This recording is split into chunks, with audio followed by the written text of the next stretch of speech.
Bum, bum, bum, bum, bum, bum, bum. Spoiler alert, everybody. 15 minutes from now, you're going to know the final score of every remaining NFL Week 5 game, plus the best player props. We've got 6 featured games and every other score scrolling for you. Lots for me, Kevin Hench, Eddie Spaghetti, and Brady Lemieux to do.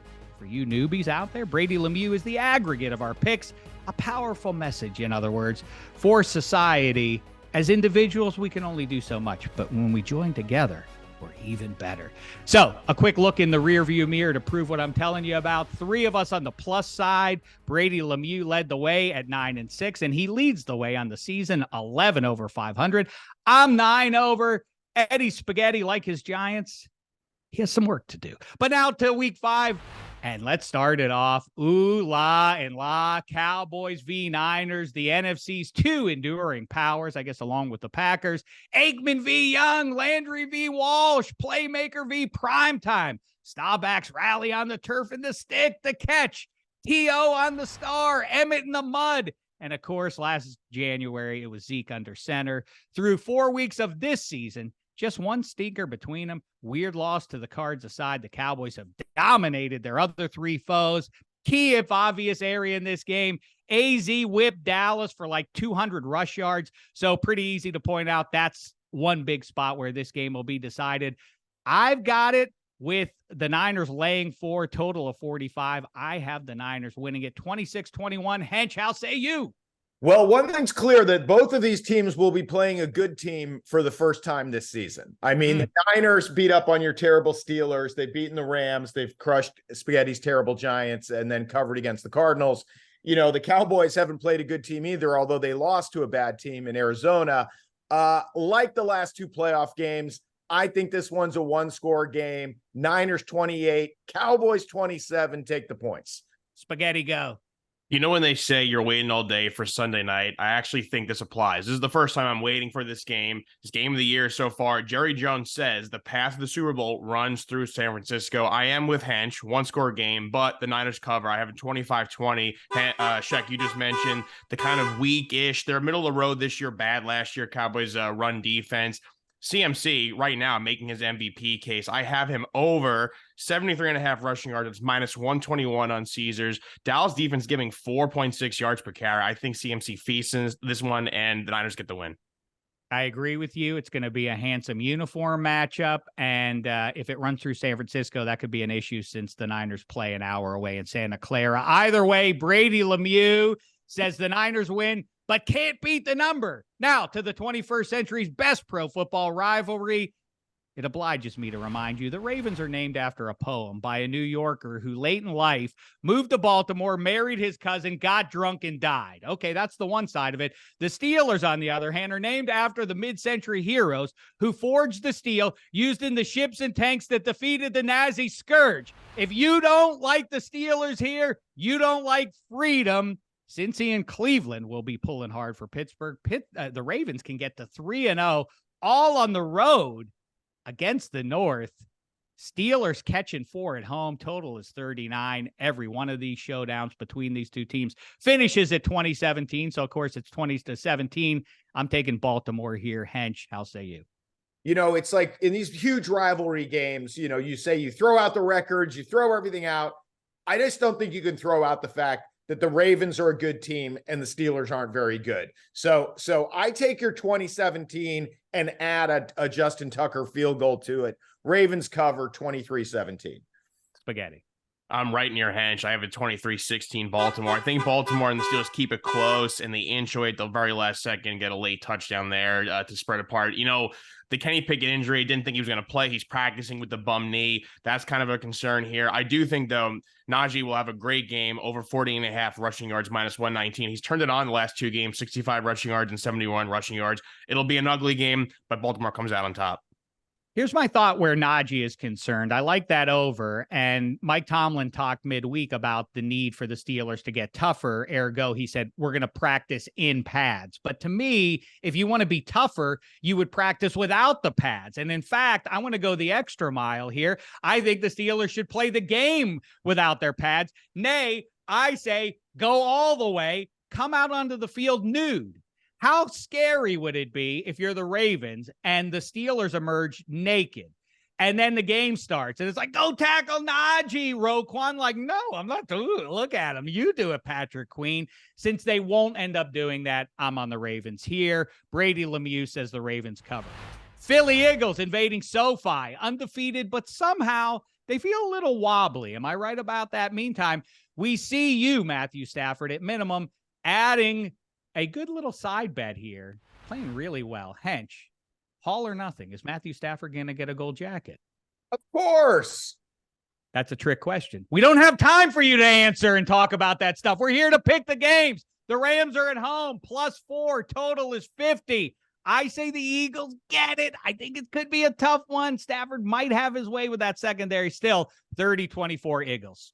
I would love to take the points in this one, but if you look at the three most important players on the Rams offense, they're all limping. Stafford could barely walk at the end of the game against the Colts. Kyron Williams has had the injury designation after the hip injury, and we don't know what Cooper Kupp's hamstring is quite yet. So I think the Eagles are going to continue to do what they've done all year, which is win one-score games. 27-20 Eagles cover. Spaghetti. Yeah, I'm exactly with Hench too. One-score game, 28-23 Eagles here. Shuck, you said home game for the Rams. They're playing in SoFi. Not sure it's going to be a home game. I have an inkling there'll be a lot of Eagles fans there. They will travel. Mark of a good team is winning close games. They will do that. And I have a dual player prop here, whichever way you want to go. Kyron Williams is banged up. I do like him to score, though. He's 5 touchdowns in 4 games. That's -110. If you want to go an Eagles player prop, I'm going the Jalen Hurts under rush yards here, 39.5. It's -113. He has not eclipsed that mark yet, so I don't see it happening in this game. He's been beating teams with their arms, and it's been really close. So you can pick one of those player props, but Eagles win the close one and they cover. Brady Lemieux says Eagles by 6. Next, Chiefs at Vikes in one of the two Twin Cities. It's a Super Bowl IV rematch. Burn a nail at halftime in Lenny Dawson's memory, Patrick Mahomes. That one was 23-7. This one, I say 33-27. Visitors, it's a funny line here. Fishy, suspiciously low. Minnesota +4 only. Thought that would be bigger number. Total 52.5. Like I say, I got the Chiefs by 6. How say you, Hench? Well, this number is nuts, and I encourage everyone to take advantage of it. You know, the Chiefs played a really good defense in New York and would have covered if Mahomes doesn't slide, right? So you would have covered against a good defense. Now Mahomes is playing a wretched defense in Minnesota. I have it 38-28 Chiefs. Spaghetti. I'm going 31-23 Chiefs here in a win and the cover.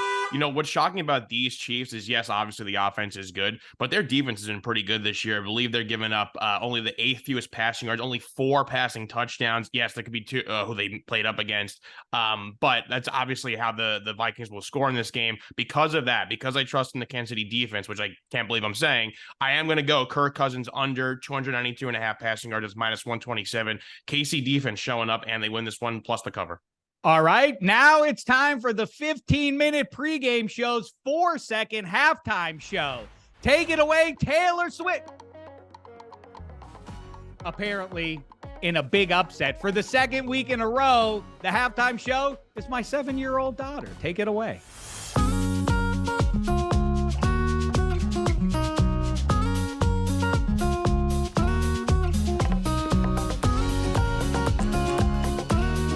That's sweet. You know what would make it even sweeter is if it had a sponsor. Let's get on that. Meantime, Packers at Raiders Super Bowl II rematch. That one was 33-14 way back when. In this one currently, Vegas +1 at home, total 44.5. You know what?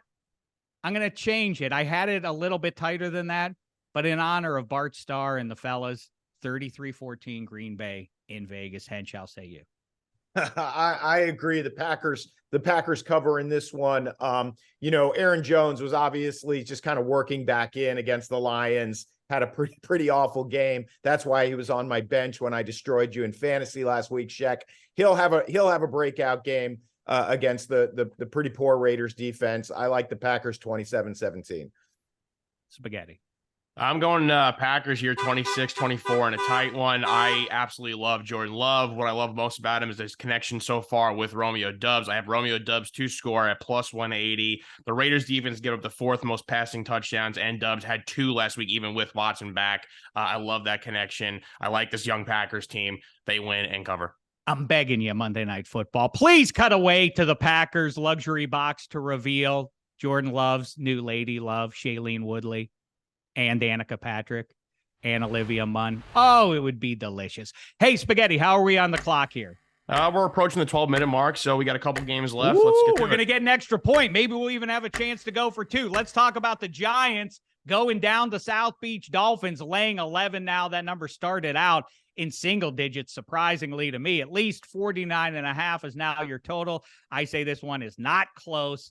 Dolphins hammer them 41-17. Hench, how say you? Yeah, get on, the sooner you get on this, the better, because that number's only going in one direction between now and kickoff. I thought it would be 13. So when it opened at 9.5, I was like, that's insane. I don't think they could make it big enough, quite frankly. I know Spaghetti's suffering with his Giants this year. They're just not very good. And you're going to go up against an angry Dolphins team who got it handed to them in Buffalo last week. I say 35-17 Dolphins. Spaghetti.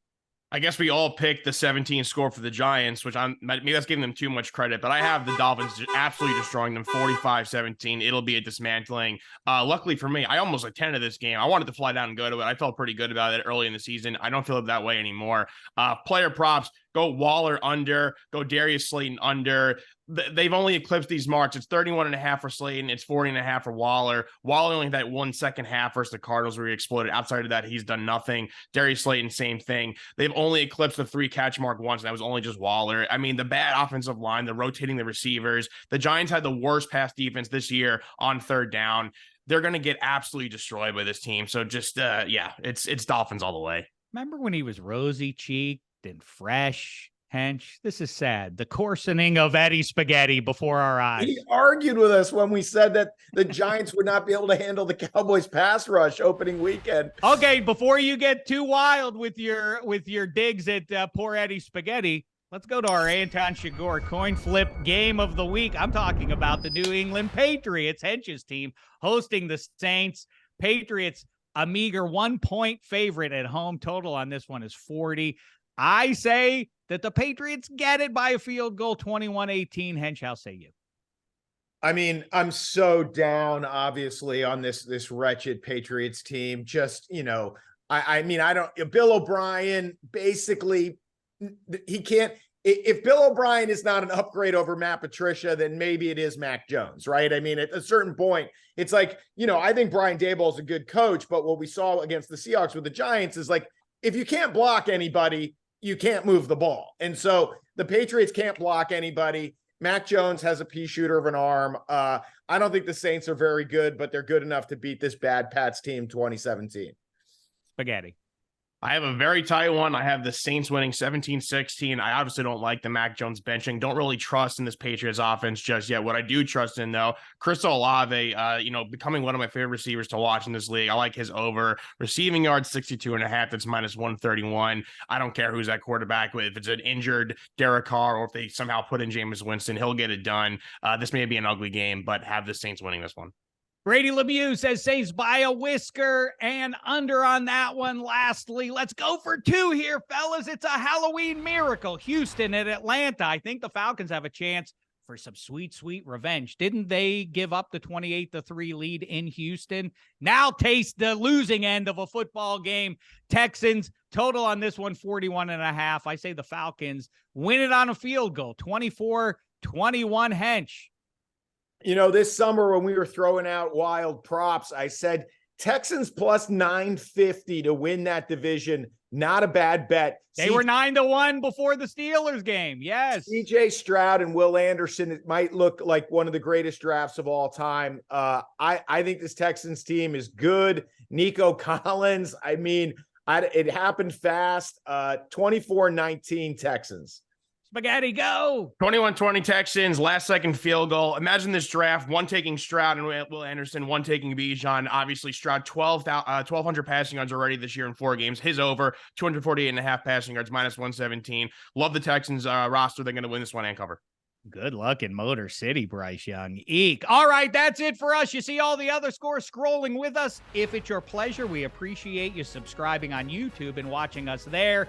2 great episodes of -3 preceding this one for you. Get those in your ears, ASAMP. We'll talk to you before week 6. Until then, thanks so much, football fans. It's been a thin slice of heaven.